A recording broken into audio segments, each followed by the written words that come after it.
Okay, hello everyone. We are going to play Betty's Anecdote today. So, yesterday I was planning to stream Zenless at least until the update hits, but then my friend told me, "Hey, have you deleted what's it called? Daily thing. There's a time limited event." So I was like, "What do you mean time limited event? We're done with that, right?" It's like, no. It's like, nope. So I was like asking him, what are you talking about? And he's like, "Okay, I'm going to show you." Then we were like, okay, 9 p.m, 10 p.m, 1 a.m. At 1 a.m, we started like the call, and my other friend is joining us because she also didn't know what event he's talking about. It's Chacona's. It's Chacona's companion story. There's a freaking what's it called? It's a rechargeable thing.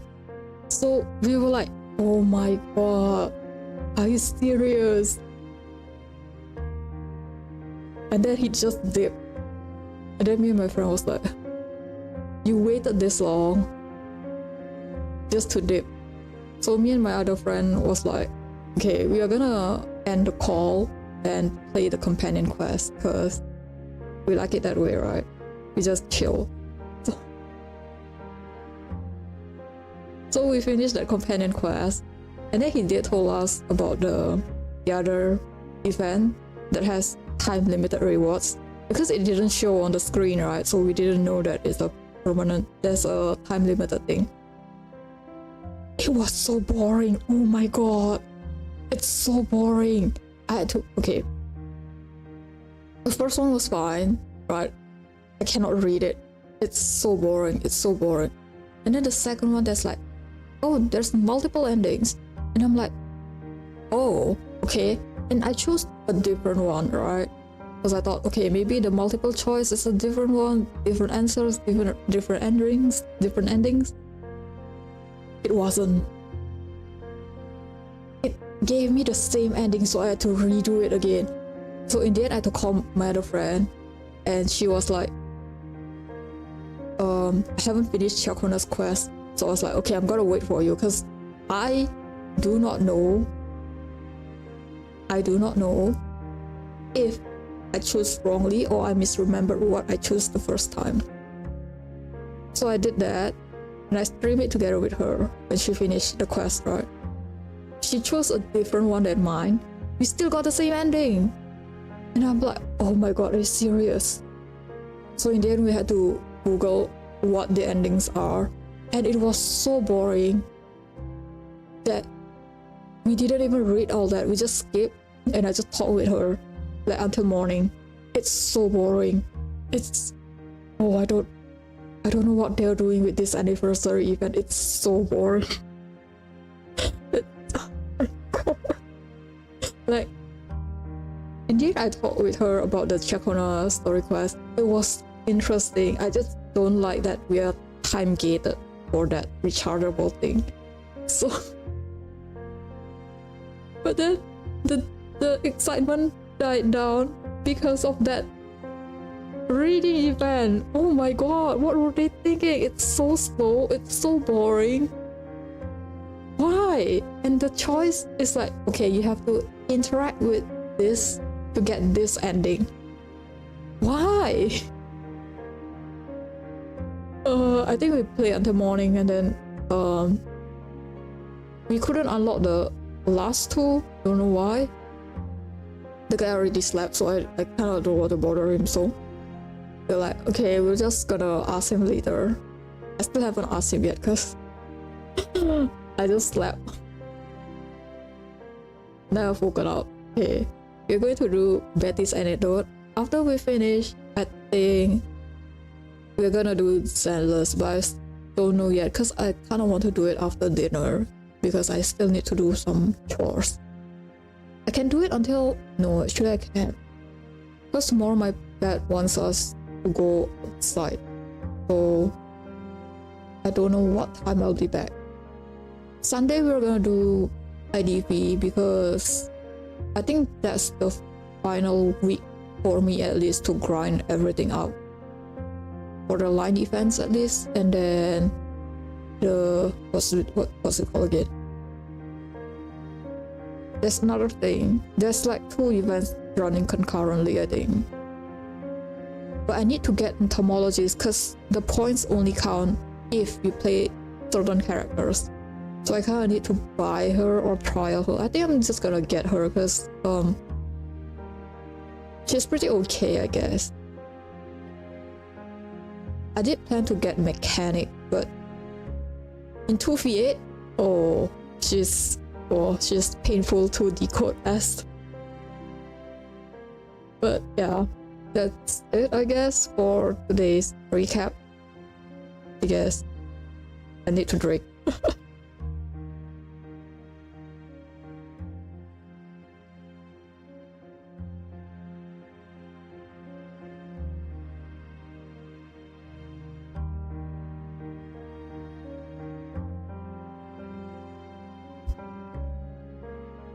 But yeah, I was planning everything so well yesterday. I was like, I have my jug of ice water, I have like a jug of iced coffee, but my dad drank half of it, so I'm left with half right now, and I put too much sugar in it, so now it's like a bit sweet for me. So yeah, I'm so ready yesterday, but now I'm like, okay, whatever.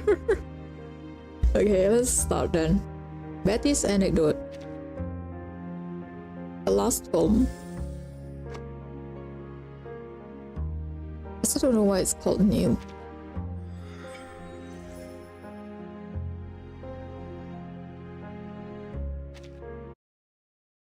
Cry across time. Awakening in another era.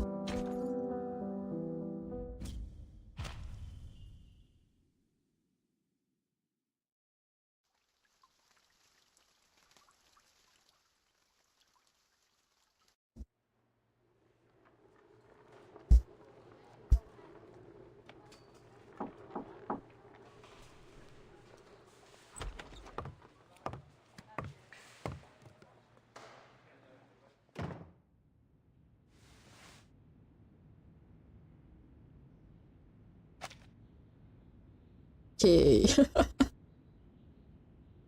Congratulations, Betty. For me? Oh my god, I can finally stop pretending to be someone else on the big screen.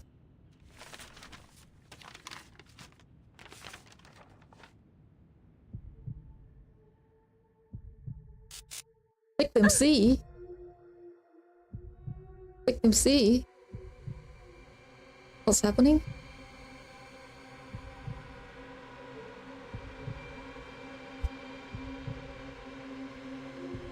What was that?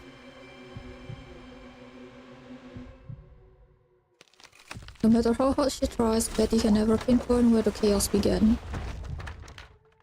It feels like reality itself is caving in, as if someone had knocked over a dollhouse with one swift blow. What's going on? I don't know, girl. The world is falling apart. Raindrops rise from the ground, defying gravity, while her thoughts plummet, free-falling into the pavement of the film set. It's the storm. The scene flips. A woman's scream echoes in her ears, sharp and frantic, but it isn't Betty's voice. It belongs to someone else. I've forgotten to dip into my role and forgotten where the script ends and reality begins, or was it something the camera captured? She covers her mouth and nose with her hands, as if trying to suppress her rising panic.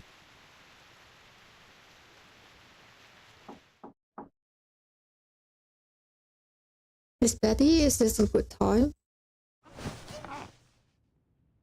Reality at last interrupts Betty's stream of frantic thoughts. More pressing than fear, she needs to return to the present. Come in. Oh, you actually look so different without your mustache and top hat. A woman in a black and white business suit walked in, holding a thin folder in her right arm, her face hidden under a white mask. Seeing the masked woman, Betty instinctively touches her upper lip. The mustache she had worn before was gone. The realization hits like an overwhelming sense of nakedness.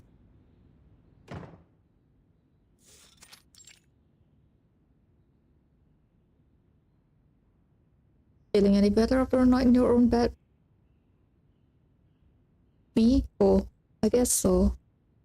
She's still alive at least. Her body has recovered well. You should be able to begin the intake process today. Though she can't read her face behind the mask, the voice carries a sudden kindness. She takes out a form and places it in front of Betty. Intake. There's no rush. You have plenty of time to think it over. After all, you've been through a lot. You may need time to process it. Betty takes the form and scrolls it across mechanically. Saint Pavlov Foundation. Name, gender, arcane skill. How many times has she filled out forms just like this one? How many times has she filled out forms just like this over the years? Because she is an actor. But the words only passed over her lips. Oh.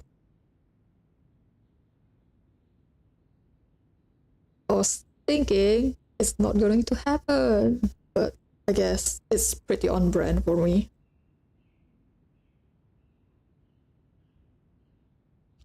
Should I go back to streaming in ungodly hours? Yes, I probably should. But the words only pass over her lips. They never sink in, never become anything meaningful. Betty stops reading and stares blankly at the form. Do you have any questions? Outside. Betty recalls the nightmare she had barely survived. What happened out there? It's the storm.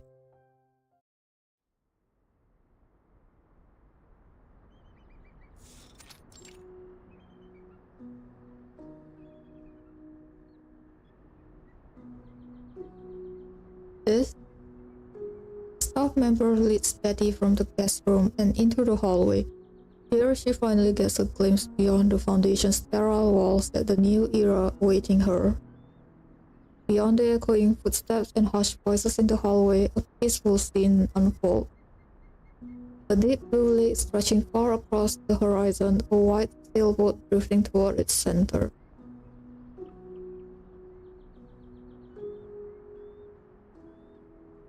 On the shore, a family sits on a pale pink picnic blanket. The children are running in and out of the shade of the trees while their mother watches them from the edge of the grass. The world outside is safe now. Once you've recovered, you'll be free to leave the Foundation, if you choose to. The sunlight is soft, carving out crisp shadows without feeling harsh or glaring. The air beyond is fresh, a stark contrast to the chlorine-laced sterility of the hospital. It feels like the real world. But Betty frowns, staring at the idyllic scene in disbelief. There's something strange here, eerie almost. Her pupils tremble and the illusion of peace shatters, but this disaster is one only she can see. You're not the first to say that. I'm not. Oh yeah, I'm not actually. The world is still beautiful. Yesterday no different from today. So what exactly have I lost? Everything, girl. Everything. Your family, everything you know. Betty glances at the staff member beside her. Her voice calm, her masked face unmoving, yet Betty can tell she's still wearing that same rehearsed smile.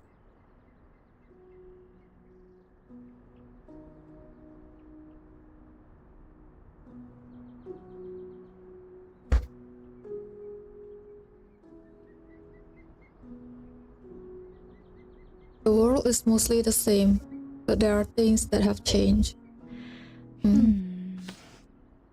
I'm so sorry I skipped you, girl. The staff member takes out a pen, resting the cap against her lips as she ponders for a moment. That house has a new roof and the trees have grown taller. That park over there, its fence used to be black, the paint was peeling off. Now it's white. She points at them with the pen, speaking as if these shifts were the most natural thing in the world. Her gaze returns to Betty.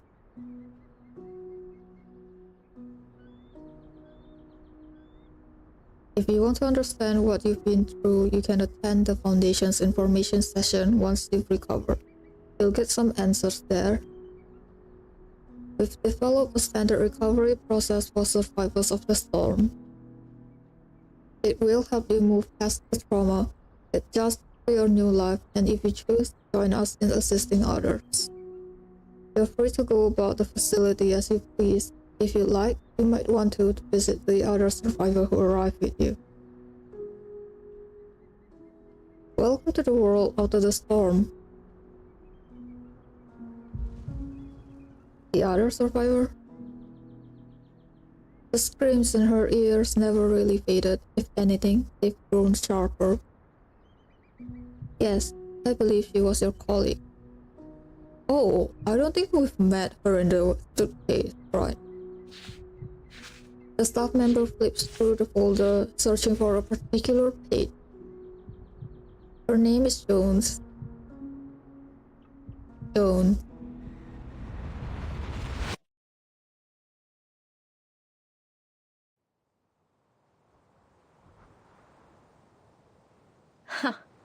I hate this place. Jones braced herself against the fake brick patterned wooden panel with one hand, passing down her wind-blown hat with the other.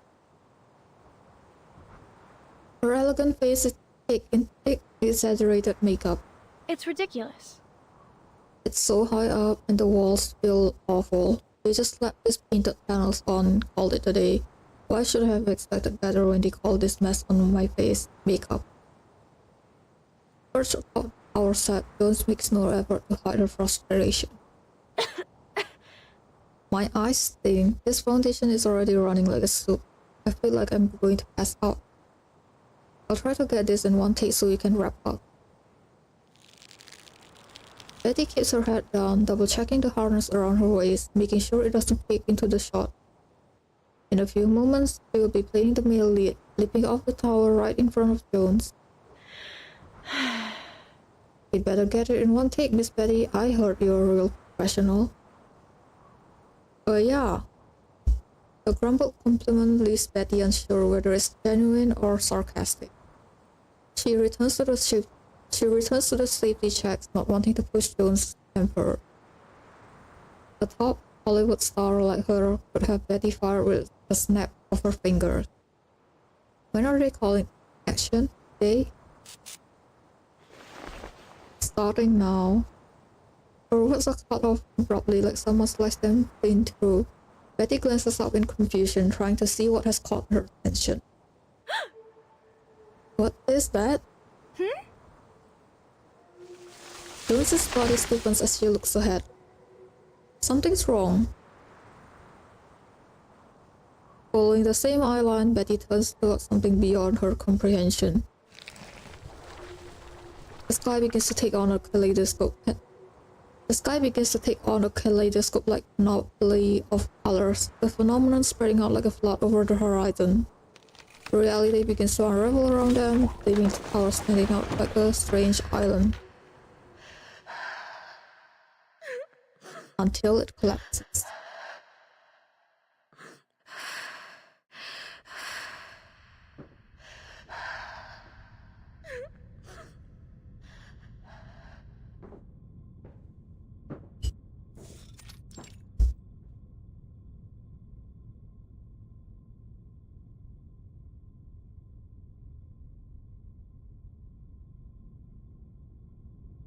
She's inside.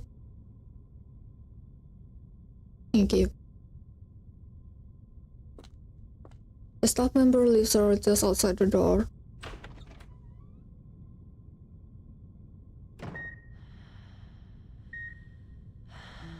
Beyond the thick glass, a woman lies inside a capsule-like machine, her face wrapped in bandages.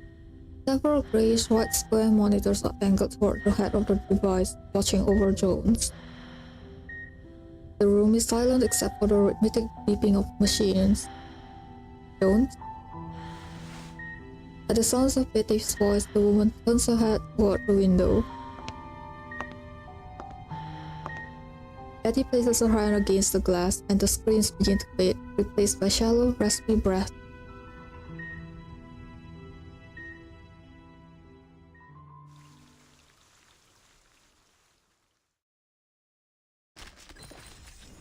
Okay, I'm very interested in Bette's story because she's like a 3-star. She's not even a 4-star. So yeah, crescendo.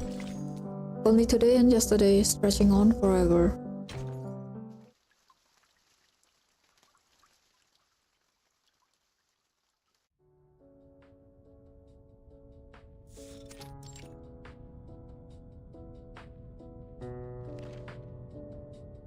The storm is a temporal anomaly of unknown origin.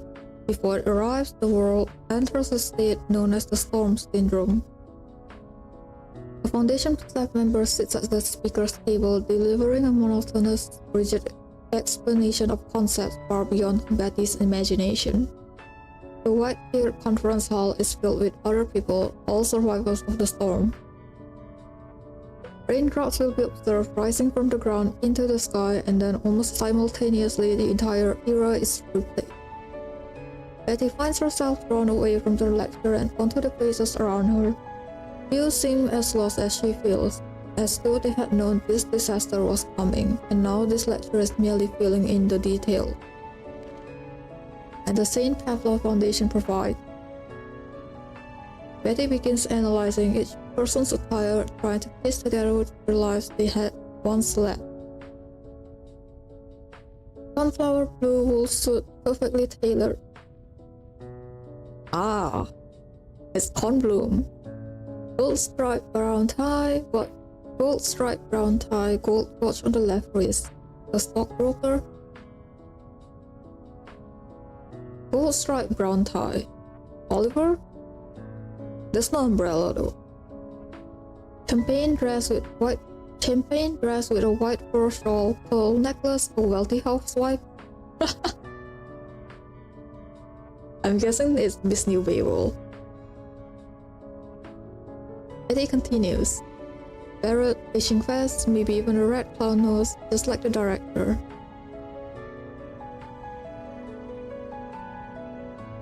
If only it really were the director.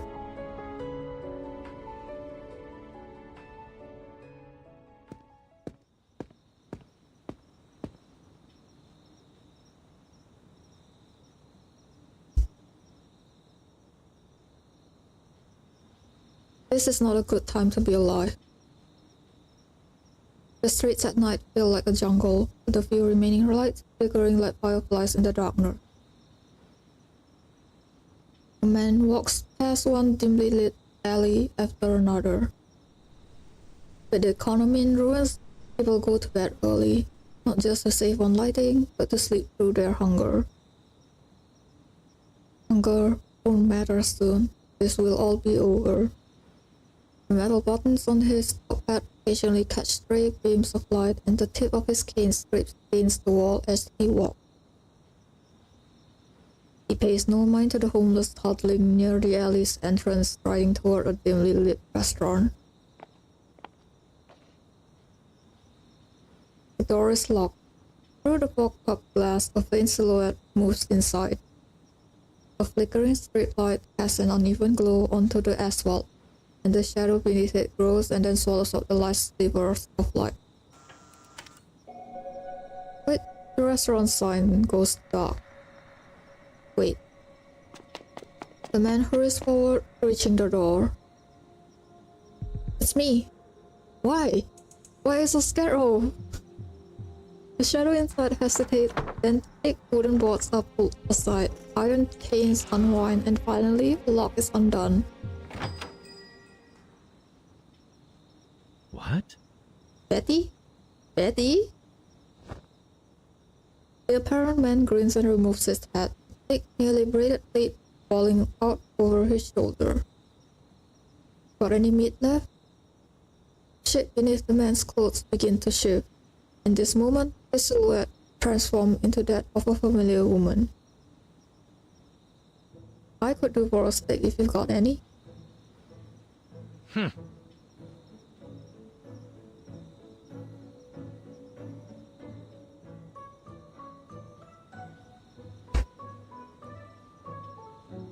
Steak? What? You think this is a race? The owner turns and walks toward the kitchen, waving Betty inside.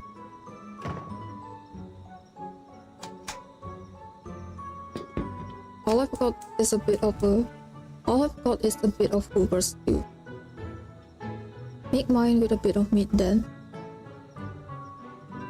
Betty beams, the fake mustache on her upper lip shifts awkwardly with her smile. She slaps a handful of bills onto the counter and spreads her arm wide. I landed a speaking role. Must have been thanks to that stew from last time. Meat really does make everything better. The owner doesn't turn from his task and he stirs a pot of congealing stew. That's surprising. Is that right? The fire crackles beneath the pot, melting the hardened fats and releasing a thin but enticing aroma. She grips the edge of the counter with a wide, almost childlike smile, anticipating the coming meal. The owner scrapes the pot side, pull out a portion of stew, placing it in front of her with care. The weight of the plate makes a satisfying sound as it falls onto the counter. As on the house, where all the scripts you memorized but never got to perform, you've learned it. Thanks. Betty picks up her spoon, taking one bite after another of the hearty stew. Tomato sauce splatters on her white shirt as its warmth hits her empty stomach.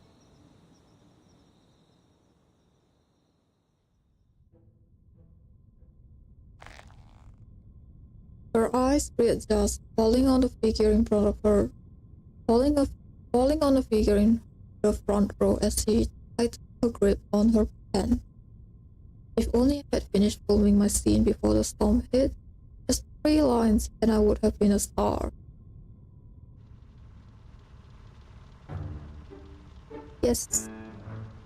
3 lines. Is yes, no.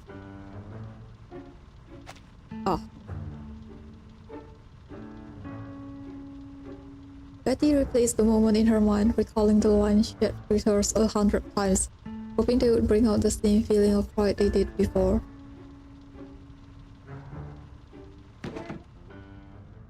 Now, if everyone could leave their completed forms here.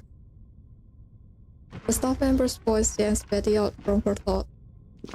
One by one, the people in the hall stand, forming a quiet orderly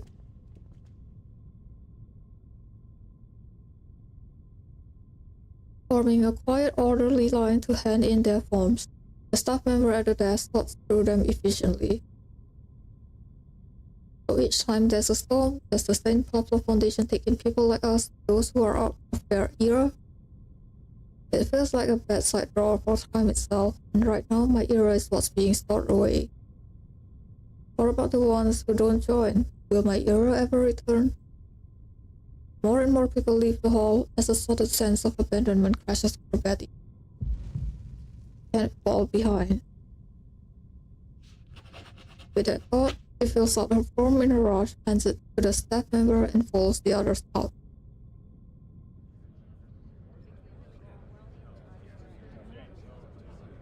Standing in the hallway, Betty looks forward to both ends of the corridor. It dawns on her that people in this era seem not to be just thought to linger. Betty watches as their backs disappear into the distance, Step by step, followed up by the corner where two walls meet.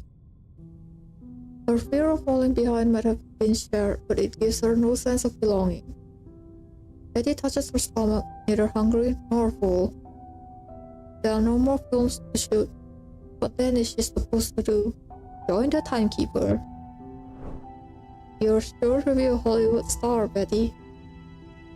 As the lights go out and the restaurant door is locked again, the owner turns and reassures her. You're going to wake up every day to a champagne tower.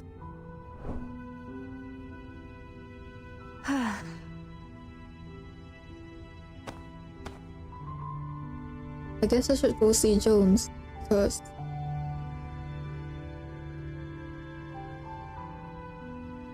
I never had a champagne tower to begin with.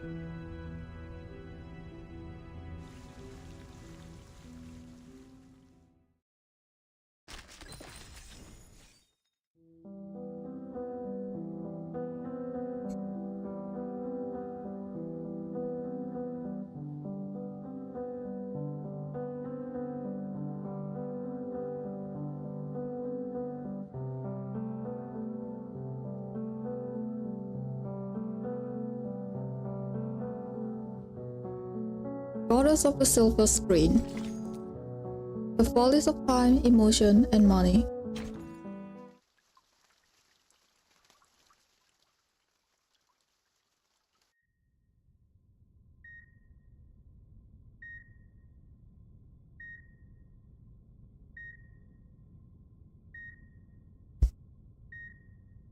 Jones hasn't moved from the capsule like that, her face still hidden under layers of bandages.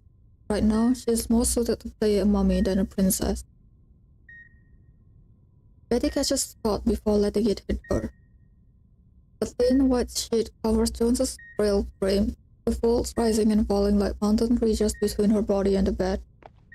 As Bette enters and approaches the once princess opens her eyes. It's you. It's me.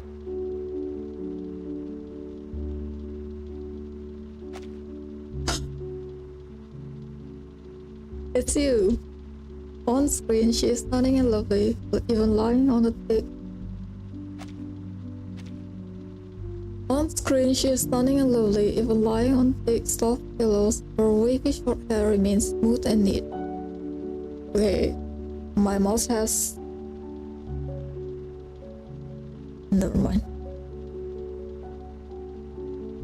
Her dark brows furrow slightly as she gazes carefully at her lover. I swore I will never see you again. Oh.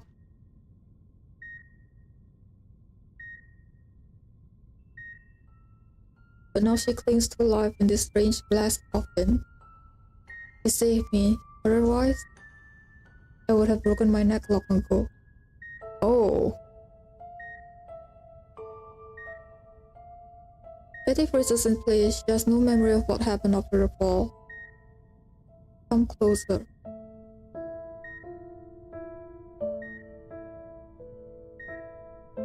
Her voice, devoid of vitality, drifts out like a spirit and dissolves into the air, leaving Bette to gasp at the words from her weathered lips.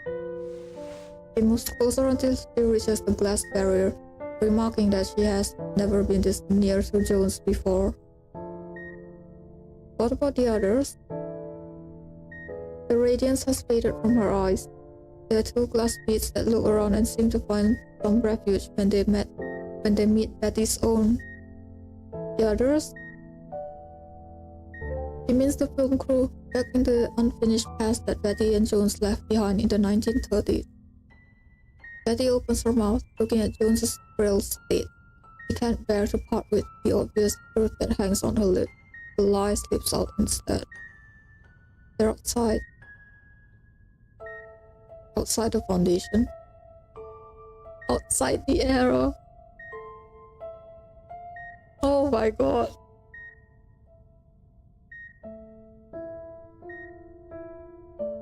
That's why I love the way they write things. I love the way they do things. Sorry, not that. It's so. Don't worry about them. Betty stammers out in fear that Jones will pressed further. Outside? Where? Doing what? But Jones only nods before asking her next question. What about the camera? Her eyes searched the room quickly. Had the camera with me. Bette notices the red veins cascading over the whites of Jones' eyes, making them seem almost translucent. Okay, let me repeat that. Bette notices the red veins cascading over the whites of Jones's eyes, making them seem almost translucent. Where is it?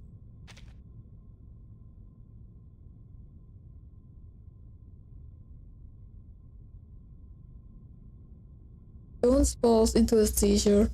Bette isn't even sure how their conversation ended. Maybe someone else has stopped it. At some point, a nurse rushes in with a syringe in her hand. Chlorpromazine. Chlorpromazine. Watch the dosage. A clear liquid flows through the milky white tube and into Jones's body. Initiate emergency measures. Clear the room. Bette trembles, unwilling to recall what had just happened in that ward. Jones had been like a thread, thin wire strung around her own neck, and Bette was holding the other end.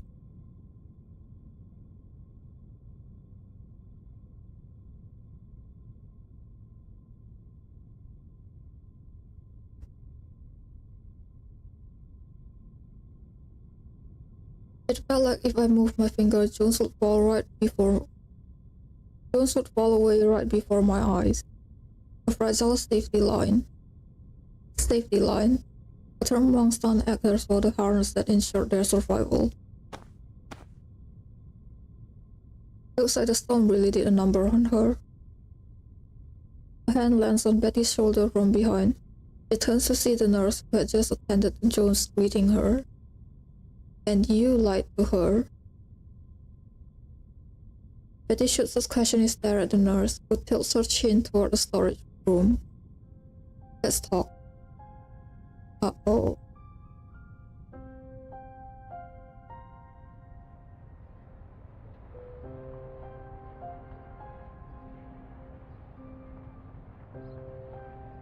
The window is wide open in the otherwise cramped and narrow room, but outside there's nothing to see, just the face of another wall, pockmarked with bumps and ridges so close that one could almost reach out and touch it. The nurse introduces herself as Laura as she stands by the window, leaning outside with a cigarette in hand. You're not even a little sidekick, are you? Oh my god, this lady is so mean. Bette reveals the details of their story, and Laura puts back, sailing a puff of smoke like a dragon's fire into Betty's face. Andrew! Brother, you're gonna give me cancer!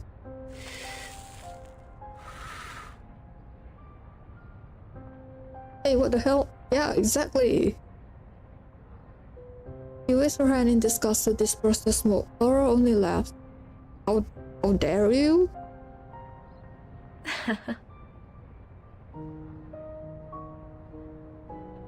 The hell? Go on, way faster. This thing is sensitive as hell. If it detects me smoking, it'll spray and drench us both. Shouldn't be smoking here in the first place. Yeah, so what? The world's gone insane. You really think heroes matter anymore? Well, aren't you qualified? Laura stalks out the cigarette on the window frame, already covered in blackened marks. She's just not used to it yet. Bette doesn't respond, brushing off the smoke clinging to her coat. So? You're from the 1930s, right? Oh. Laura studies Bette with a cocked hat and a breezy, if unfriendly, smile. So, what's your arcane skill? None of your business, you rude lady. I can alter my physique and appearance temporarily. It's useful for my line of work. But I can never get my face to be perfectly identical to someone else, so close-up aren't really a thing for me. Why are you talking to her after she's been so rude to you? Oh. That's all? Oh my god. Not all of it, no. If I shift into a stronger form, my strength increases with it too. Maybe that's not the Flash's arcane skill, but it's been good enough for me. Laura shakes her head, thoroughly unimpressed. You can make muscles on command and change your face, but not by much. Seems like all you are is a bad actor with a fake mustache. So, what else have you got?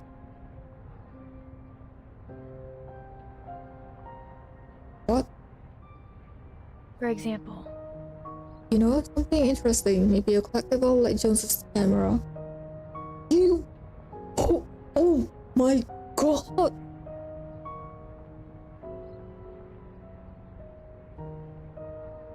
You're mean, you're rude, and you're a thief! Here is the case. I'm gonna slap you, oh my... I know a buyer, he collects interesting stuff. I'd pick a card, of course. Doesn't have to be expensive, and the old thing can still sell for a good price. I once sold a broken copper pendant. Looked like a junk, but it had a picture of the original owner's daughter inside. Someone paid a fortune for it just because of that sentimentality.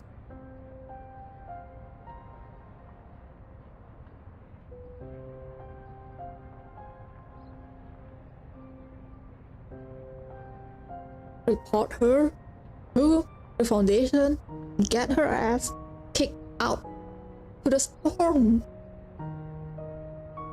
Actually, no, just jail her, because the storm is gonna reverse her to another era anyways, and she can be the scammer that she is, the thief that she is. Holy shit! Betty stares at the nurse in shock. Is that all you dragged me in here for? You want Jones' camera? Listen. Collectors are crazy about stuff like that. You get to name the price on stuff like that. I'm just saying, if you want some cash, reach out. What good is cash when the world around you is like reversing and reversing? Brother. Oh, and here's the process for reclaiming lost items. Laura pats Betty's shoulder as she leaves.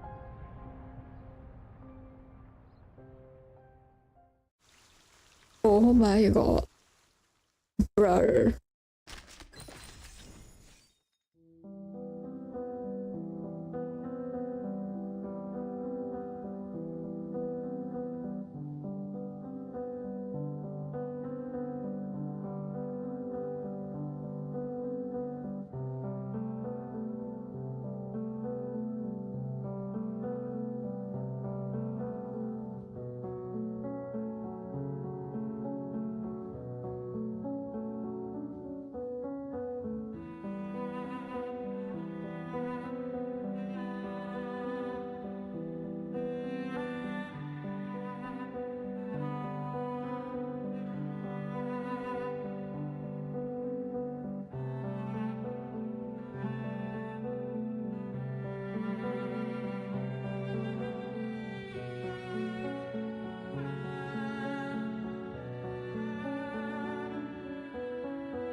Sorry, but the coffee is like so sweet that I have to drink more water over it. The world she longs for. Hope lies on display within a glass case.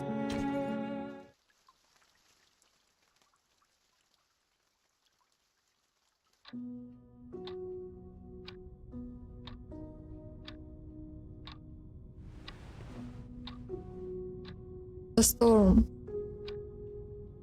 The memories of that day keep looping in her mind. She desperately wants to make sense of it, but her thoughts are blocked, like a fly slamming up on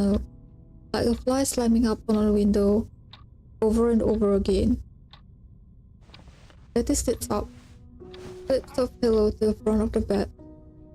Betty sits up, flips her pillow to the foot of the bed, and dives into it, burying her face entirely within the plush.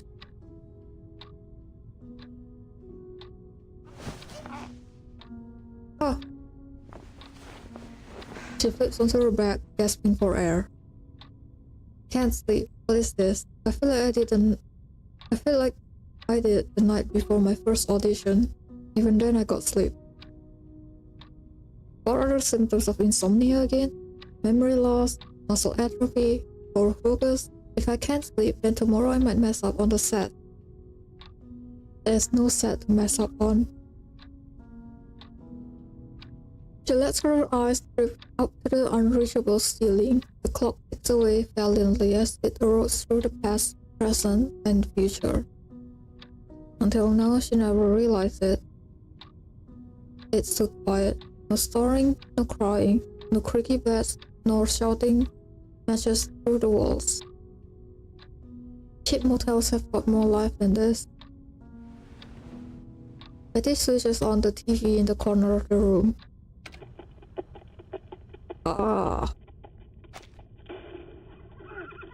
Inside the glowing silver box, a cowboy gallops across the American frontier. Wearing the bravest grin and wielding the quickest six-shooter caught in the peak of his heroic moment. I guess it doesn't matter the era, whether it's big or small, there's always a square world to escape into. She falls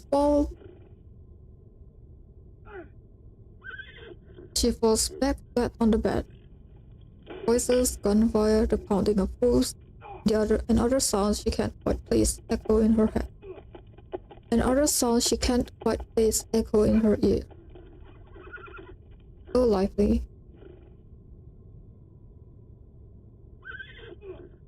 The noise is familiar to her. Comforting noise brings the promise of sleep.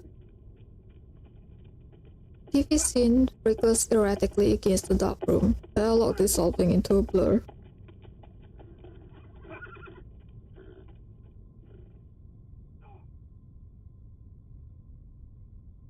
Smooth jazz replaces the voices, but credits roll out the screen and brightens the room, but Bette is already fast asleep.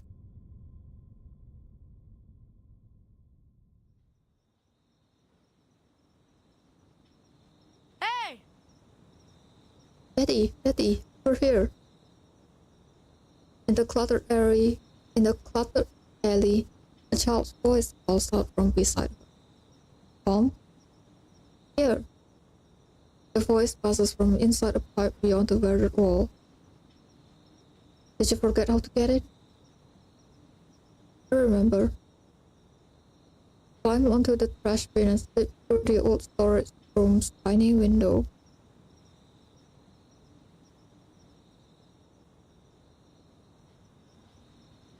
Then head to the third screening hall. The staff door is never locked. We can sneak in there.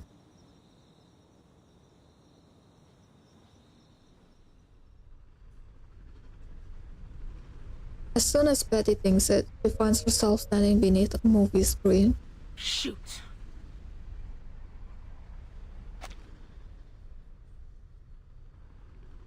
My neck hurts from craning like this. Heck, why does the usher have to sit at the back today? Bette sits cross-legged in the front row chair, tilting her head all the way back, engrossed in the movie. Up this close, the screen is slightly warped, but she isn't bothered in the least. The train speeds through the western desert. The heroine is held at gunpoint. Oh No. Seeing the heroine in danger, Bette covers her eyes. Shh. Keep your trap shut or the ticket guy is going to figure out we're down here. She nods, sliding her hands over her mouth instead. Cowboy William staggers from a gunshot, breath spilling out from his body. Then, miraculously, he gets back up and pulls out a pie, baked rock solid at the bottom by the heroine, from his vest.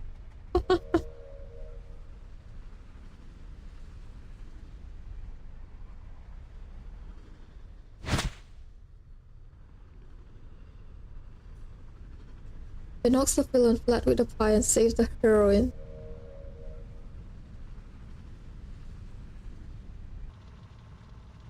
The end. A happy ending. I wouldn't mind a slice of that pie. You wouldn't? You couldn't even eat it. The word end flickers on the screen, but Tom isn't paying it any attention. That was keen, wasn't it? A real cowboy. Wish I could be that guy. Pew pew. It's so childish. If I were a real big shot cowboy, I'd keep the entire town safe house. I'd keep the entire town safe as houses, and the salon keeper would save the best seat at the bar just for me. Tom rubs his frostbitten feet. The motion reveals a stolen piece of black bread that just out from his coat pocket. But Cowboy William is in Creekwood Town. There won't be any danger left. He'll have to find another place. Obviously, I never go to Creekwood. That place isn't even real. What? That place ain't even real. Not real, but the movie is. It's just a made-up story with actors on the fake set. There's no such town as Creekwood and no Cowboy William. You don't really think everything in the movies is real, do you, dummy? Funny story! Okay, when I watch movies that have like an age-up actor, I always thought they waited. So for example, there's a child actor. They'll be like, 10 years later. I thought that they would wait until 10 years, until the actor was like 10 years older and shoot the movie. This was when I was a kid. It was so dumb.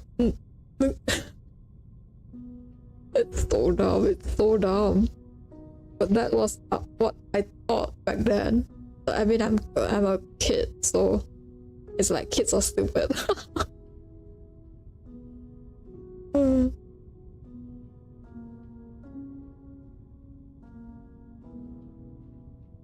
Oh, so that's how it is. So instead of disappointment, she looks somehow even happier. That just means it's a place I really can reach. What? What? Don't you get it? There's a fake world, but that means I can create my own world too. A world without unemployment, without poverty, without hunger, without cold, where everyone has enough food in their bellies and a warm, soft bed at night. It'd have music playing endlessly, the summers would always be bright and sunny, and the winters cozy and cheerful. It'd be a place where people can forget the pain and regrets of reality, to laugh or cry for someone else, even just for a while. A square world that protects people, a picture of beauty and hope. That's the world I want to make for me, and for everyone else too.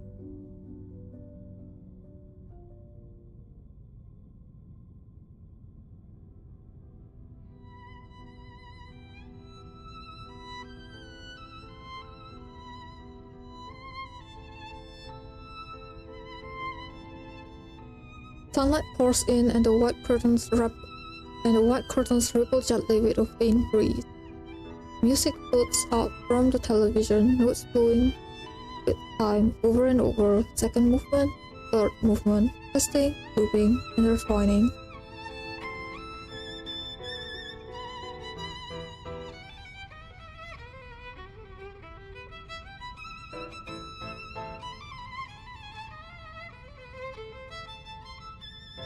She lies still on her back, trying to hold on to her dream. But it fades from her mind like sand, slipping through her fingers. Why did I remember something from so long ago? Tom. Tom died on a winter's day. Oh!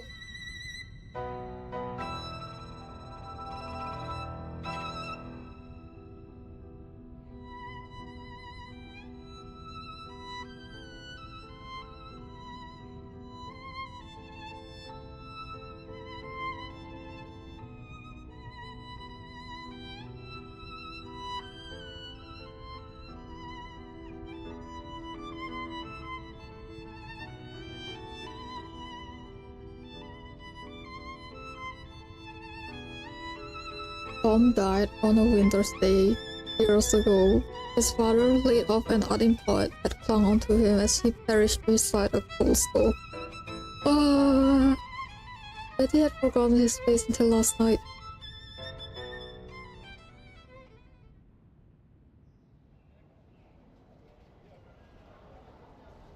Thinking back on last night's dream, Betty returns to the lost and found section. Few people are milling around in the section. Two clerks behind the counter are chatting away.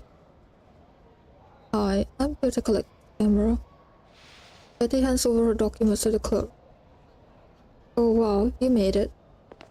At the woman's exclamation, a few warehouse staff peeks out, eyeing Betty with curiosity. Do you know me? Of course, everyone is talking about you too. A lady with half her face soaked in blood was found dragging you with one arm and clutching a camera with the other. How is she doing? The surrounding employees nod in unison, vividly describing the scene. She survived. You mean that Jones saved me?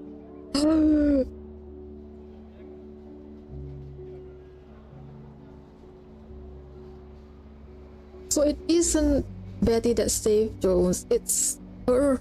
I mean Jones that saved Betty. Oh my god. Strong woman. You really ought to slap that nurse though. She did, and that camera too. At first we thought this thing might be some kind of a weapon, but it's just an ordinary old thing. The staff have already fetched the camera from storage. They chat excitedly about Betty, Jones, and the camera, marveling at the bond between them.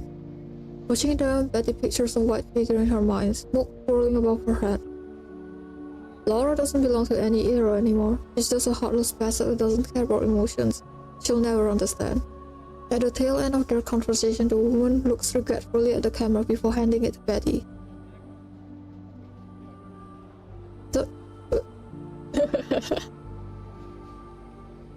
What could be inside this thing that caused so much trouble? It's memory, brother. It's memory. Reaching over the counter, Betty takes the camera. There are still splotches of bright blood on it, but she holds it close to her chest. Outside that square box, I can protect your dreams too, Jones. You will wake up and we'll finish this film together. This is the very last movie of the 1930s. Oh yeah, that's true, but it's unfinished though.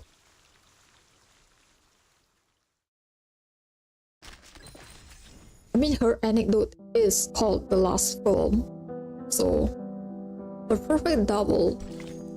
Look, the dream is nearly picture perfect. It's a dream though, so yeah. Lucis's condition remains unstable. Most of the time, Betty just sits in the ward, rewriting the script from memory. The real one had been lost to the storm. Occasionally, Jones awakens for a brief moment. Betty, what time is it? Her voice has lost all trace of its former haughty, confident tone. Fragility strips everyone of their dignity. Betty pauses her writing to glance up at the clock. 2 p.m. Jones doesn't seem to respond to the answer one way or another. Betty scrutinizes her frail face, trying to figure out what she is thinking. Maybe she's wondering how long she has been out. Maybe she's wondering why Betty is there. Or maybe she isn't thinking about anything at all. On rarer occasions, Jones even gains the strength to ask about the film. How far have they gotten? Scene 14. It is the latest scene Betty has rewritten from memory. She's been waiting for Jones to recover so they can pick up where the film reel left off and finish the movie. But if I'm not there, what are they shooting? Betty rubs the corner of the script between her thumb and forefinger, rolling it into a tiny curl. They're shooting other scenes first. They'll do the reshoots once you're this hard. Betty glances up to avoid meeting her eyes. Jones slides back in the glass chamber without a response. Everyone misses you. The script supervisor is a bit peeved because the shots are getting so scattered. Keeping track of the takes is a hassle. Betty. I've been lying here too long. I practically burned a hole in the ceiling with my eyes. Could you bring me some pictures of the outside? And some photos of the crew. I miss them. Oh. It's like name day. But the director doesn't allow pictures on set. Bette wants desperately to find an excuse, but Jones's eyes meet hers through the layers of gaze, saying nothing, waiting. Bette closes the script. Alright, I'm sure they'll make an exception for you.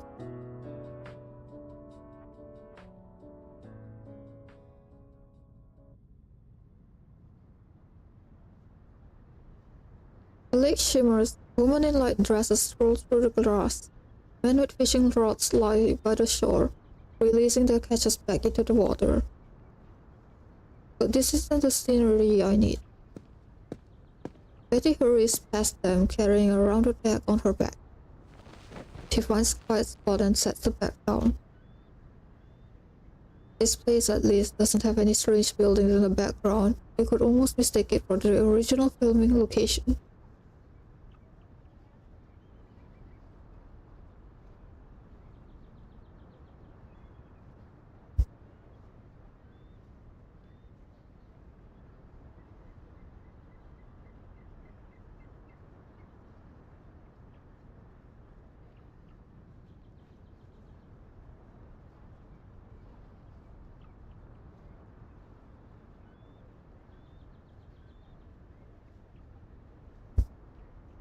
After agreeing to Jonas' request, Bette devises this little trick to receive the foundation. While she settles on a good angle, she pulls out a camera and rummages through the cloth, slipping on a fishing net and slipping on a fishing vest at a beret. The director was always wearing something like this, but now Bette hesitates, searching around.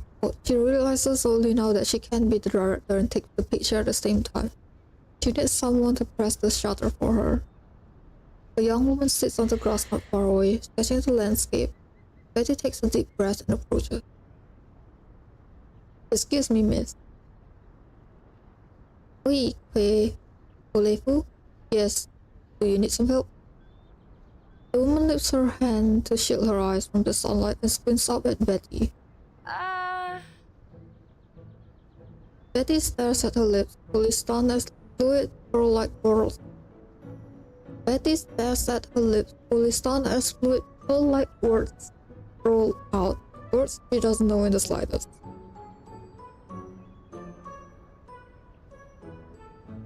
Fabian? The sound reaches Betty's ears, this time more familiar, but still indescribable.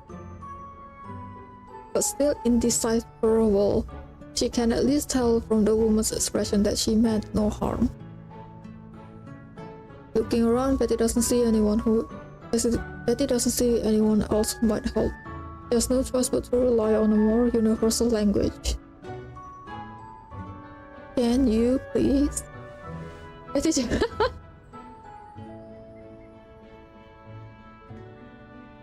Yes. Arm movement. A universal language.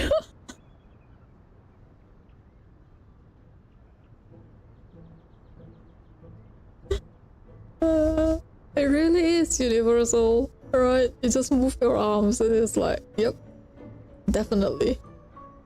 Pictures as well, you just draw on it and Bette gestures with her box camera. Oh no. Okay, let me read it slowly. Ese que fully que friend un photo? Do you want me to take a photo for you? Photo, yes. So cute.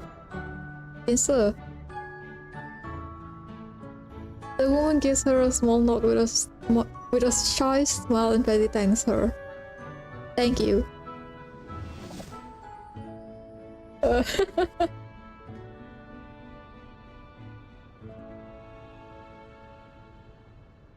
Then, using her arcane skill, she transforms into an almost perfect match for the director's face and shape.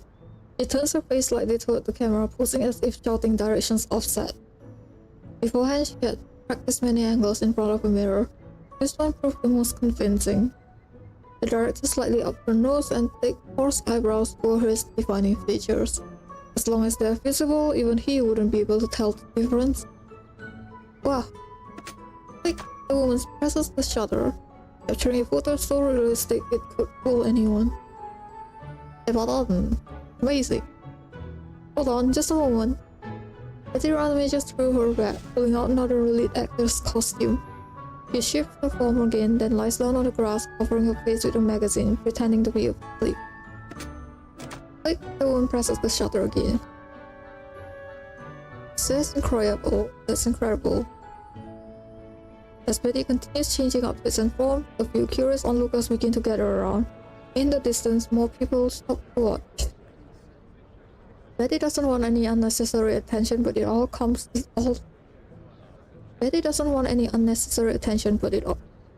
all the same. After switching into a few more outfits, she thanks the woman profusely with awkward mercies as she packs up clothes before hurrying back to the foundation. Now, will Jones know this or not? At least as long as it's not close up, because she's bad at imitating close up, right? But will she notice because the background is like different? You know? The plates, I mean. Holding the freshly developed photos, Bette runs to Jones's ward. Bette. Jones looks up at her with longing eyes. Bette hesitates, holding the photos inward until finally pressing them against the glass chamber.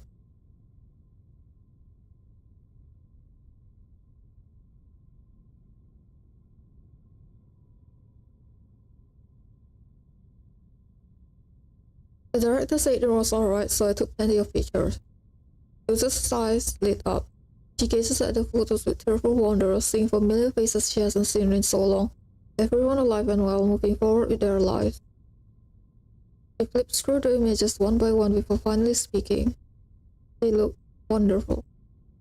The bandages near her eyes grow dark with moisture and her body trembles slightly. It's as if she could feel the life in those moments through the photos. She seems unwilling to look away for even a second. Seeing her reaction, Betty's tense nerves ease visibly. Thank you, Bette. The fabric of her bandages stops tear after tear. June slowly closes her eyes. Can you do me one more favor? Yeah? Her wounded friend adopts a determined expression that defies all weakness. Could you show me that? Oh.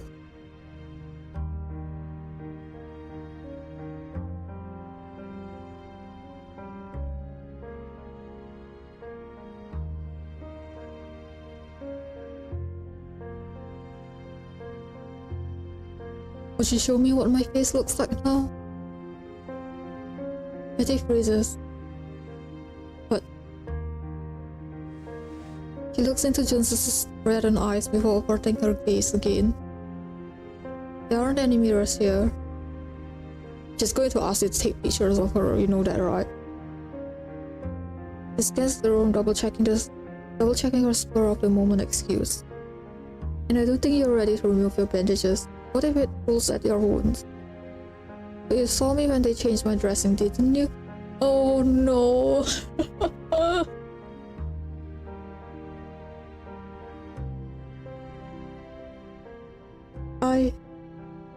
Oh, use your arcane skill. Show me. I need to.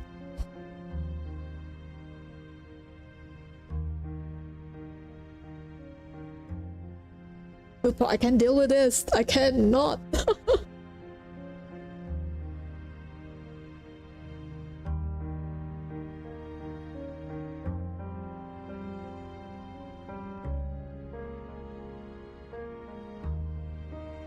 So, use your arcane skill. Show me. I need to know how long until I can get back to filming.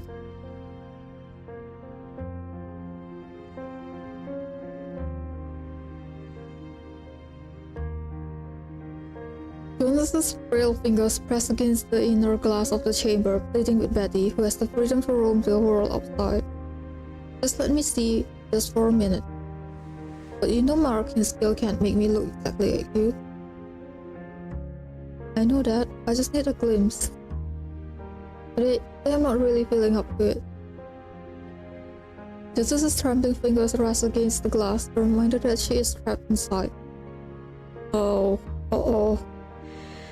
Bette looks deep into Jones's bleeding face, takes a deep breath, and closes her eyes. Huh. I hate this place.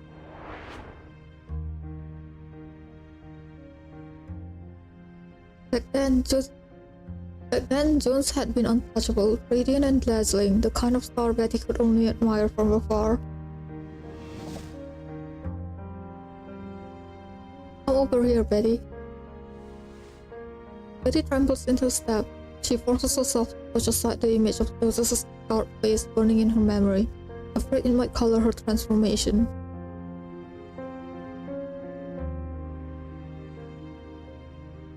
Jones studied her closely, while Bette anxiously follows her gaze, terrified that Jones might notice some telling flaw, a hint of her scars. But instead, Jones smiles and laughs quickly. You haven't got my eyebrows right at all. Huh? Hearing her chuckle, Bette flushes red and turns away. How about this? That's better, but the nose isn't quite right either. It should be a little taller. Really? Bette pinches the bridge of her nose, making it appear more defined. Now it's too much. That looks ridiculous. From Betty's perspective, her nose now seems oddly exaggerated. She looks at it, trying to tweak it into something more natural, only to end up cross-eyed. Even Bette can't help but laugh. You're making me look more like Battlefield than Hollywood, Bette.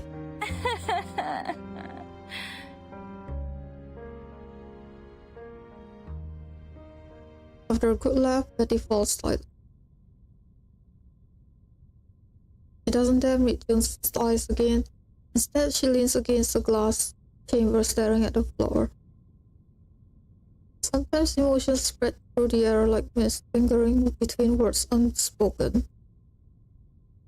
Why are you crying? Why are you crying? Betty's reply is petulant, like a child throwing a tantrum.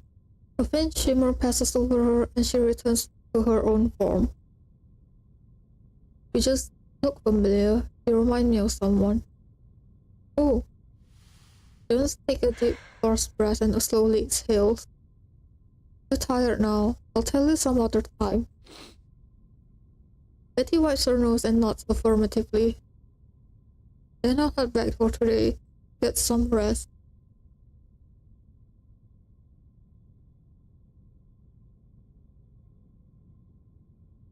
Okay. If Jones actually knows, and she's just trying to cheer up Bette, oh my god, they are both so strong for this. I would break my guy. I would literally be like, oh no, oh, they're all dead, brother. They're all dead. Oh my god. Bette lets her fingertips press against the glass chamber, mirroring Jones's head. She almost thought she could feel her rump. Thank you. Bette shakes her head, then turns to leave wordlessly.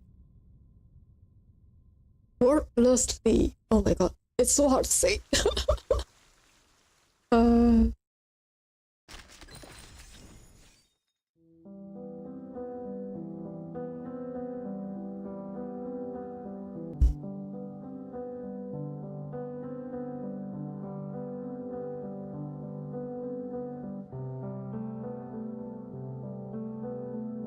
A beautiful day. When light strikes this film, silver halide undergoes a structural change, forming silver grain.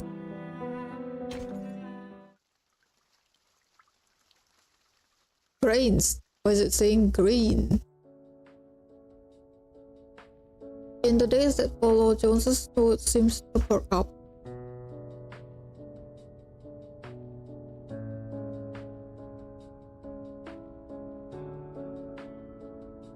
asked Betty to read the newspaper to her, take pictures of the park, and even turn the glass chamber so she could bask in the sun.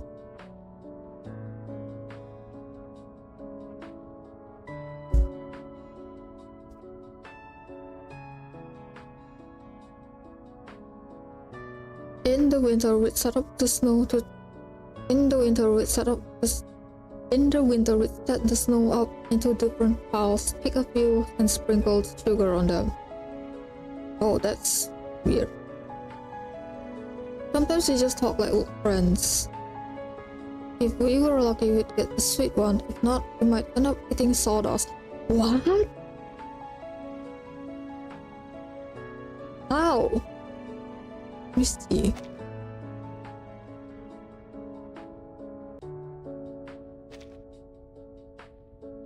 You played games like that as a kid? Silly girl. Jones lets out a weak chuckle. Before I became famous, I was just a little country girl.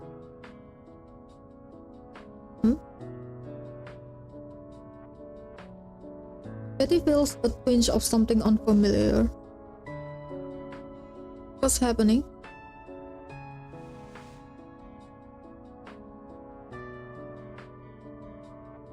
Betty shakes her head. When I was little, I used to sneak into the cinema. It was crowded, but at least it was warm. I loved watching movies. They let me forget the bad things in real life for a while. It felt like they were saving my numb little heart. That's why I wanted to make movies, because I wanted to be one of those people.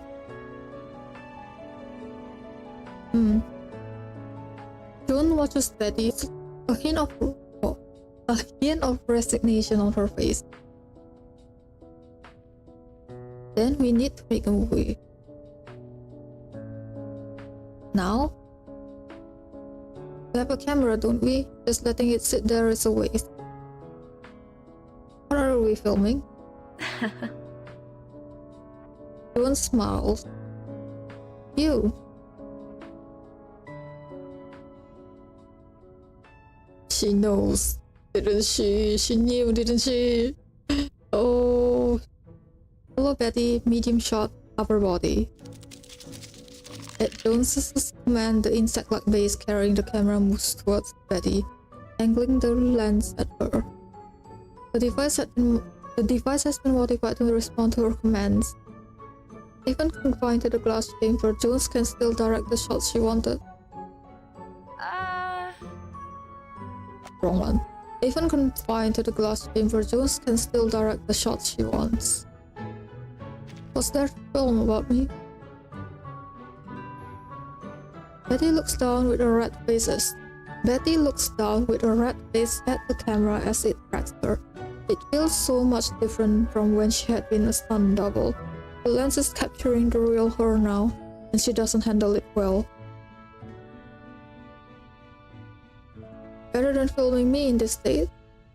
Joan shrugs. No, don't just stand there staring at it. Do your thing. My thing?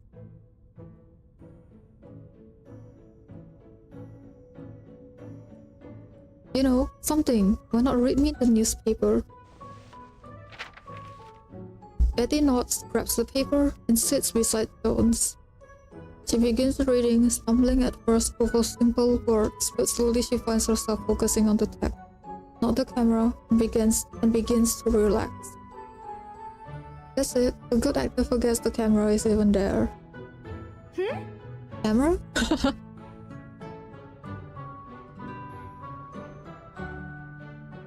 She has indeed forgotten it, and all her nerves return as soon as she looks back at her.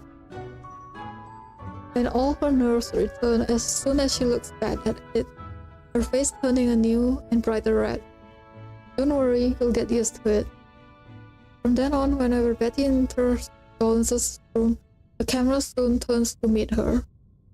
And as per Jones's request, Betty edits their clips every night. I hope that this won't be another sad story, because I'm liking it so far, but we didn't see Jones at all in the suitcase. So, like, Charlie and the fool, we saw them, right? But now it's like, okay, what happened to you?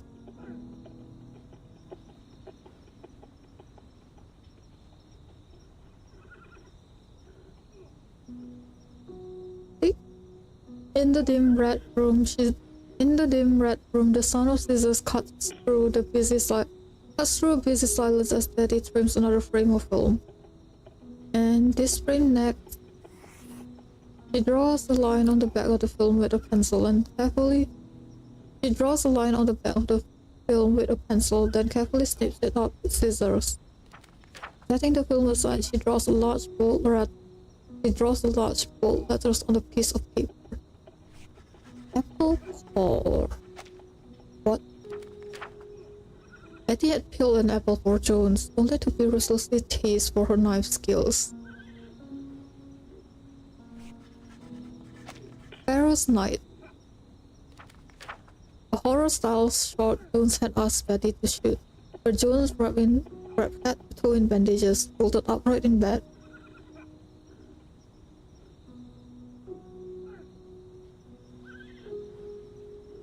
Only for the shot to reveal Betty's fake mustache tucked under her nose. The last clip is of Betty laughing so hard the whole frame trembles, the light shifting wildly, like ink dispersing in a glass of water. This is what movies should be: magical vessels to preserve our best moments forever. Betty girl. She carefully lifts the film with tweezer, sorting them into separate categories. Jones will recover and be discharged soon. I'll find a way to help her accept what happened with the storm. Betty's eyes rest overlong on the script on the nightstand, copied out laboriously by hand and from memory. Having used her legs as a writing desk for so long, the pages have developed a slight curve. Then we'll finish the movie.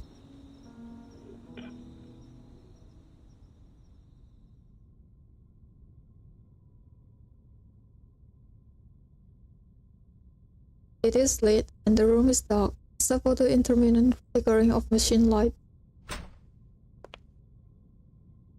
Have you decided? Oh my god, you bitch!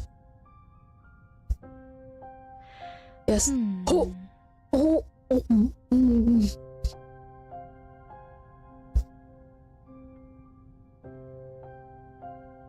Did you freaking tell her? Oh my god. Oh, brother. The insect-like camera base sits motionless, slumped over from lack of instruction. I don't need money, I just need you to give me one thing. What? Joan parts her lips, uttering something far from pleasant. There are better substitutes for that. Suit yourself.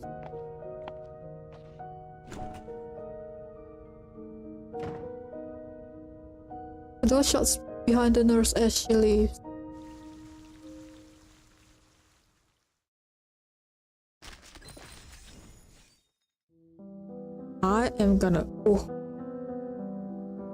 I'm gonna slap the shit out of her. The empty box. A riddle whose answer is determined by its solver.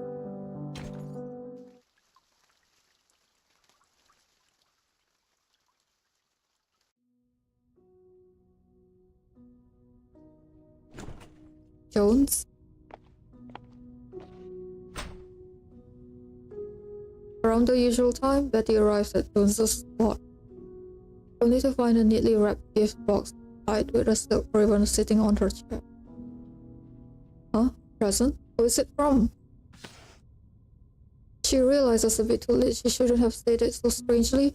The gift is light, almost as if nothing were inside. No, it's from me to you. What for? Did I forget a special occasion? Betty looks at Jones in surprise, about to open the box to see what's inside. Don't open it yet.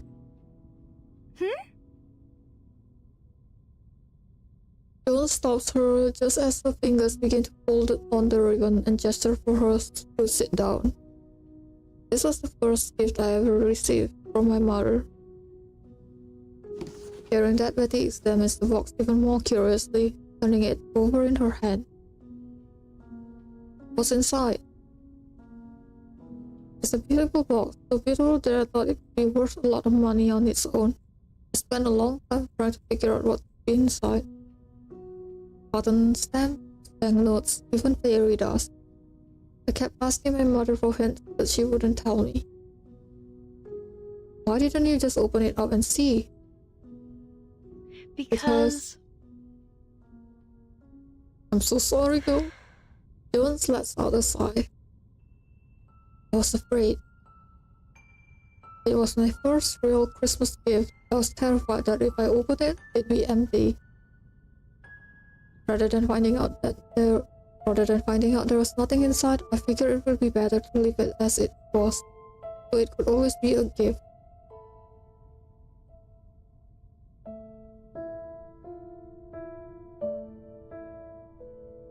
She knew.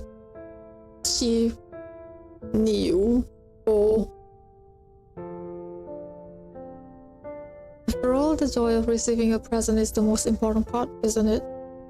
If I opened it and it was empty, what would I do? It'd be the same either way. So this is her telling Betty, do not let me know the truth. Because I knew I don't want to hear it from your mouth.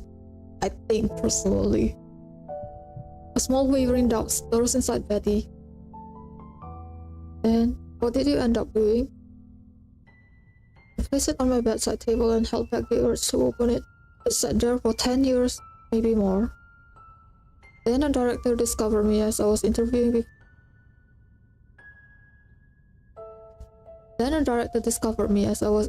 to be a waitress and cast me in a film.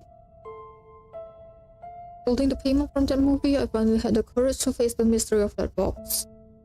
Before opening it, I bought myself an expensive bracelet. If the box was empty, I put the bracelet inside and treated it as the first gift I ever gave myself. Joan lies in the glass paper, watching Betty. So was there something inside? Joan seemed to smile, but the movement of the bandages is so slight that Betty wonders if she is only imagining it.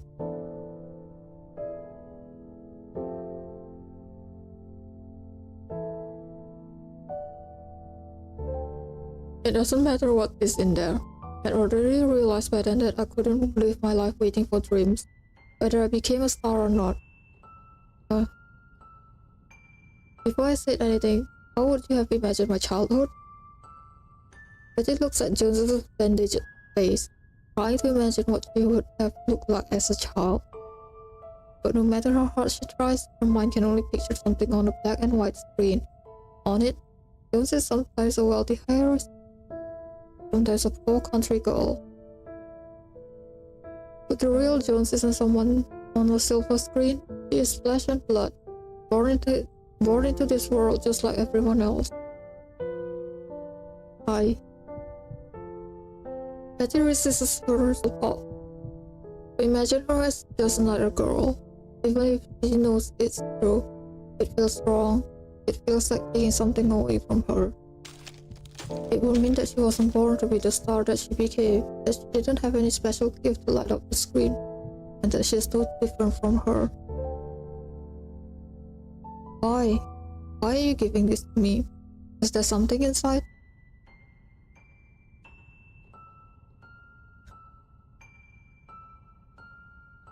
Betty. She's telling you, do not tell her what happened outside.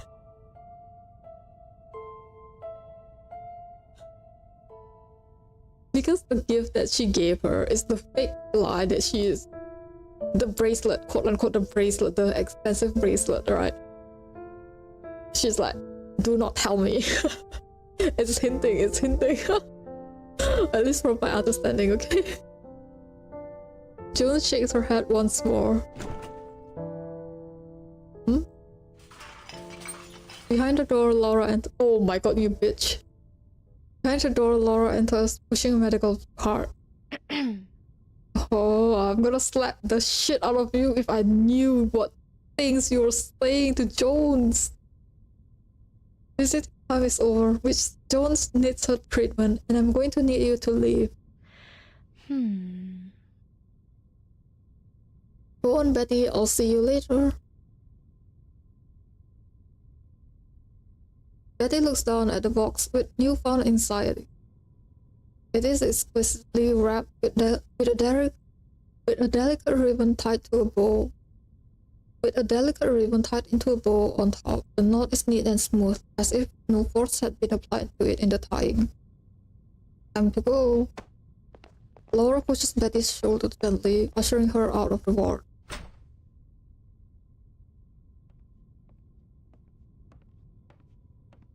Betty examines the box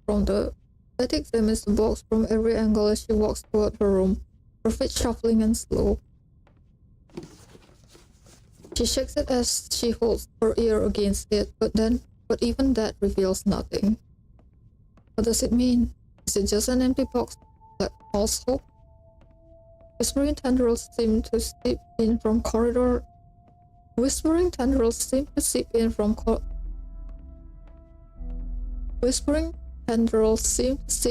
the corridor's shadows, filling her with a quiet sensation of fear. Maybe Jones figured it out. Could she have seen through the illusion I created for her? But Betty searches her memory of their last conversation, yet a bit different, but not in a way that revealed anything. So, why give me this box? Did I do the same thing? Wait until I have something to give myself before opening it? I'll hurry past her, but Betty hasn't moved in what feels like minutes. I must be different from her, because even if this box is empty, I don't think I'd feel disappointed. Because the thought crosses her mind as it met with a sudden panic that crossed up her spine. She yanks off the ribbon. It isn't empty. A reel of film is bound in the middle to prevent it from making any sound when shaken. What? The cutting and splicing technique is immediately familiar. This is her film. How? Betty removes the film. Jones has been in that glass chamber this entire time. It's the bitch! So who helped her retrieve the film? Who wrapped it up like this? A suspicion races up to the front of her mind, one that drives her to turn and then run back toward the ward. Jones!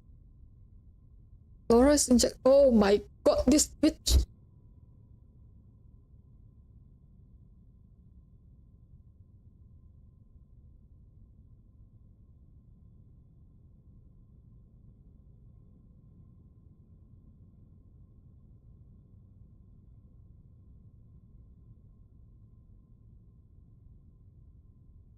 Laura is injecting some kind of medication into Jones through the glass chambers' tubes.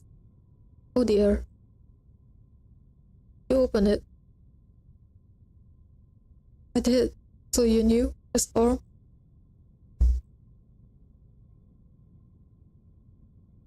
Yeah. Did she tell you? Don't glare at me like that. She asked first.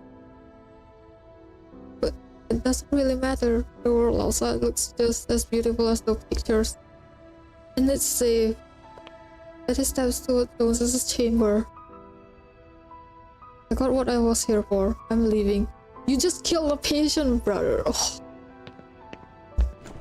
In the syringe empty, Laura packs up her things, grabs the motionless camera from the table by the door, and leaves the room without another word. Betty isn't quite sure yet what to make of this scene, but she hasn't given up. The camera doesn't matter. I can buy another one. I've already rewritten the script. Once you get better, even without the director and crew, we can still finish things. Betty approaches Jones, looking at her in the chamber, which now seems more like a glass coffin, as if waiting for a princess to awaken. You will finish it, I'm sure of that.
This movie is yours now. I want you to complete it. That's why I wanted you to have the film. But what about you? My day on the silver screen are over me. My days on the silver screen are over, Betty. Just look at me. I'm not star material anymore.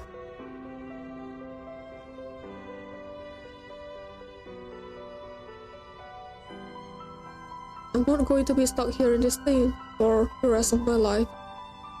Don't say it all as if it were just lines in the script. A first read through, no emotions needed.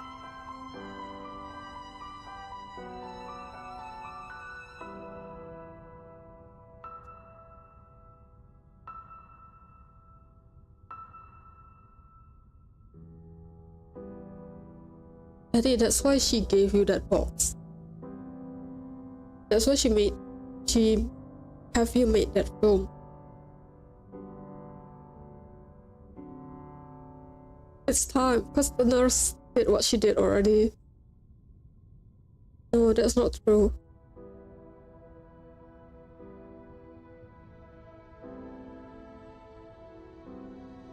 Betty's voice trembles. They said your recovery is going well, that you'll be able to get out of this bed soon. And didn't you see your face that night? Me? That night? Evermore. I always had it covered up on set, but you would have seen it if it were still there.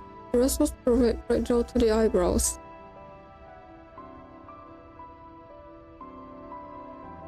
She had tried so hard to recreate her face, but Jones is right, she never saw the mole. Her scars had covered up. The scars had covered up all of it. So you already knew. Do you remember me saying that you remind me of someone? Jones's eyes have begun to flutter, looking more and more heavy. You remind me of, well, me. Always waiting for someone else to give you what you need, not realizing that you had the power to get it for yourself. I saw your dreams as you see it, on that silver rectangle, and it's all good.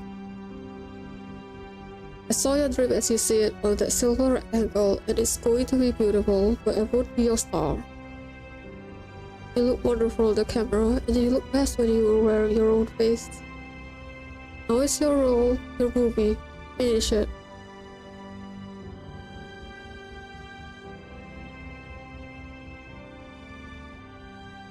Her voice fades out, as if being pulled into a heavy slumber. Don't. What's going on? What's happening to you? Betty turns in horror to realize the liquid that the nurse injected has already drained completely into Jones's body.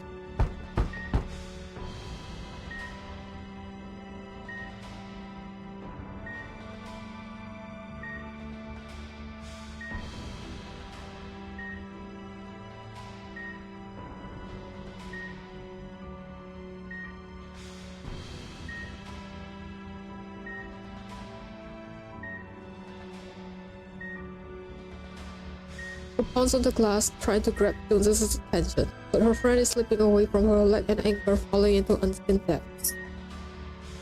Jones. I asked for this, Betty. The voice is a clear and crisp whisper. Sweet and eternal dream.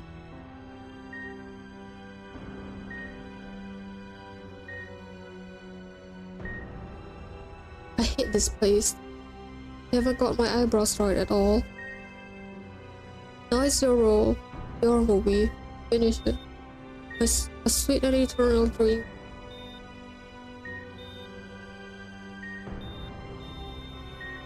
The end.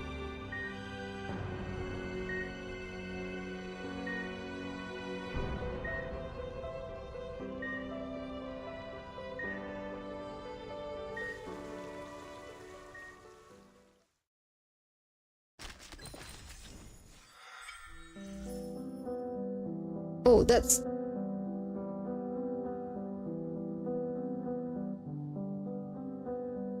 Oh, that's a weird CG for it. Betty, just like her name. Oh, why? What does it mean?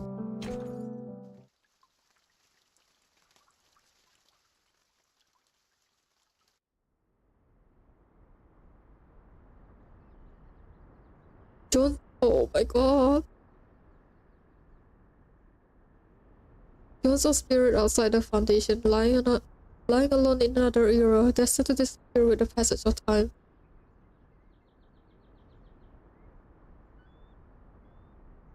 Since then, Betty has spent many days alone, though at least now, having joined the Foundation, she has endless tasks to distract her.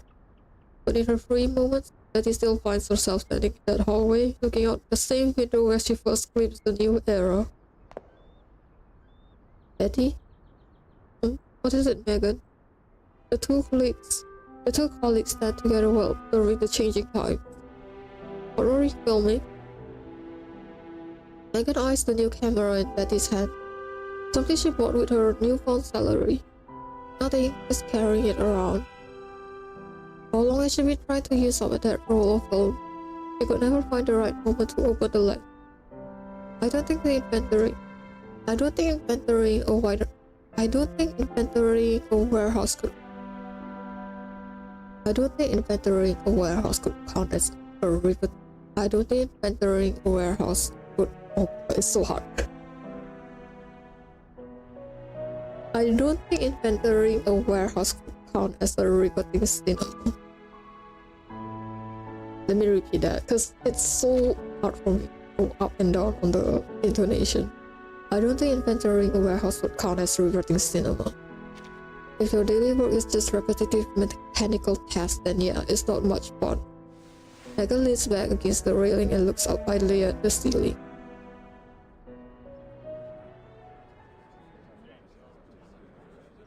Their moment of peace is shattered by a ripple of conversation that surges through the hallway like a wave.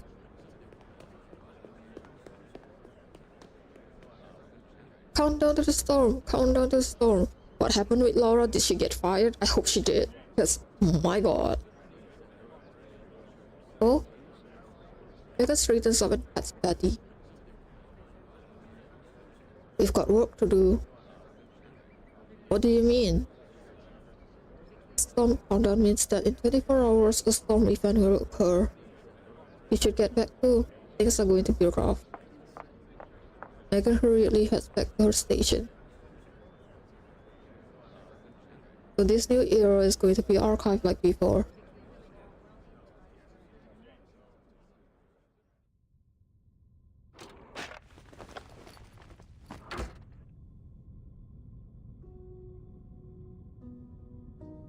Inventorying era relics, checking historical records. Accepting her pre-storm preparation tasks in the days, Betty sits in the outer storage room, verifying numbers and items. A Turkish kebab machine that uses light bulbs to cook meat. Betty checks the box on the form. A super mini TV. What are they even inventing? The work is tedious and dull, but somehow Betty's hands cannot help but shake. The storm countdown has brought with it a grip on her heart. Just far beyond the walls of the Foundation, another upheaval is coming. Nothing will remain the same, not even Jones's grave. Next, bubble oxygen machine. Oh, guess it's the Arcanist's turn now. Crunchy fortune cookies too. I feel like this is waiting. Crunchy fortune cookies shoes. I feel like this is wasting food.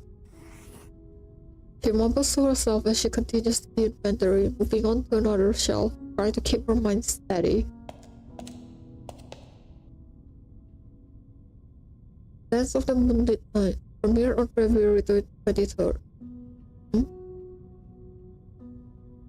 She glances up and takes a shocked step back. The shelf is filled with reels of film. She has been avoiding this shelf since she started working here, avoiding Jones's death. 1940, 1934, 1940, 1939. So that means, could it be? She found herself pulled to the section holding films from the 1930s. The reels were neatly arranged. Once I worked as a stunt double for, once Jones starred in. She scans over the meticulously organized reels, the thought building like a flood behind a dam. But Jones will disappear soon, like a fossil, buried under the layers of time beyond my reach. You look wonderful on camera, and you look best when you're wearing your own face. Jones. She didn't star in her film. She didn't touch the film at all. When she buried Jones, she had buried that part of her in the same grave. What should I film? Yes. No. And ah. Yeah.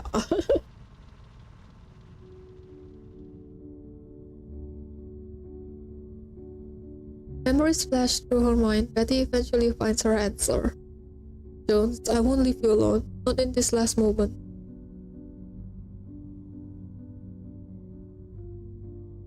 That's that script.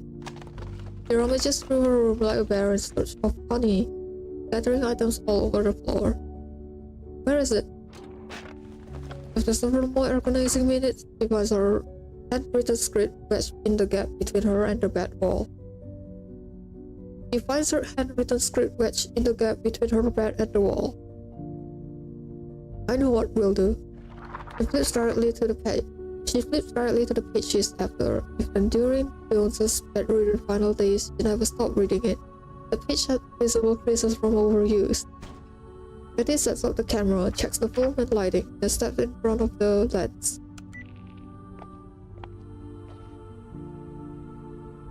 Yes?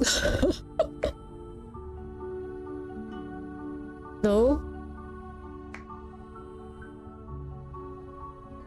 Ah. For the first time, she isn't just rehearsing. The lines are captured, they are real. Just as they were written in the script, and Betty collapses back onto the bed. Just 3 simple lines, no real acting required. A minor role in the film that would never be screened. Betty rolls off the bed, turns off the camera, then takes the reel of film and rushes out the door.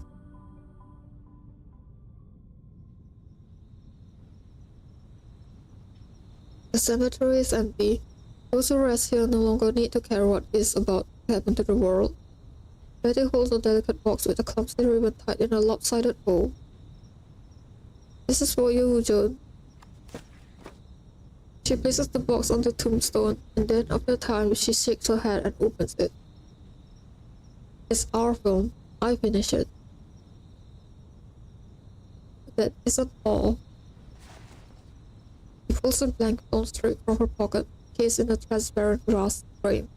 It is bleached in the sunlight, rendering it totally unusable.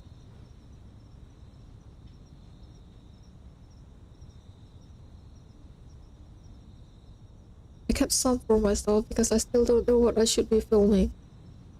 If we meet again, I'll bring it to show you. But for now, the cold gravestone offers no response. It lies unspeaking, unknowingly awaiting the impending storm. I finally understand now. The world won't wait for me to say I'm ready before it begins. I can't stay in the past, I'll move forward, because that's the only choice. The storm countdown alarm echoes in the air as Betty gently wipes the tombstone. We'll meet again. She holds a stare at the engraved letters, the carved marks flowing like rippling waves, tracing the life of Jones like a river. And when I see you, Betty shakes the film strip in her hand. I promise it will be spectacular.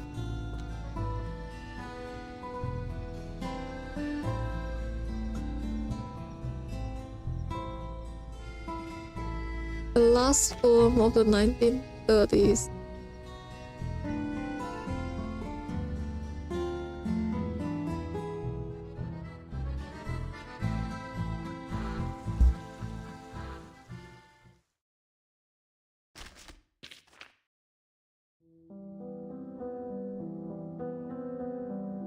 Bro, that achievement name just just spoil it all. But my god, oh, this chapter is so good, brother. Oh, it's so good. Oh, like she's just a like 3-star. It's oh, brother, I did cry. Okay, let's see. Let me check my schedule. How long have I been streaming? For almost 2 hours, so I think it's good. Let me check the schedule. But yeah, that's it. I'm going to do Zenless, but I think I'm going to do it like after my dinner because I need to do chores. I'm going to stream it until tomorrow, but I don't know whether I'm going to be streaming it until morning because my dad wants us to go somewhere tomorrow. So, and I don't know when I'll be coming back. So I kind of don't want to overwork myself. And then on Sunday, we are going to do Recollector's story. If I can finish IDV, like grinding the event task, because I think this is the only week I can do it.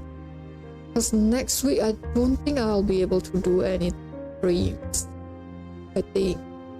I don't know yet because I have plans with my friend. So I don't know when I'll be coming back from that. So yeah, that's why. And then Monday we're gonna have female dancers birthday. So I think I'm gonna do it on that day, but I won't be streaming it because it's only her. And there's not gonna be another character day, so I think we can grind PGR 2 weeks from now. I think I'll see how it goes first.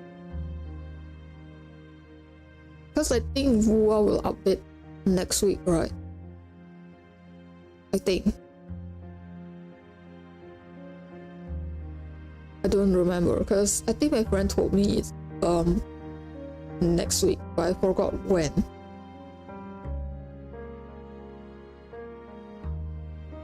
But yeah, we're going to pull for Cartetia, so I need like one day blank for that as well, because I don't know how well it will go. I won't be streaming it though.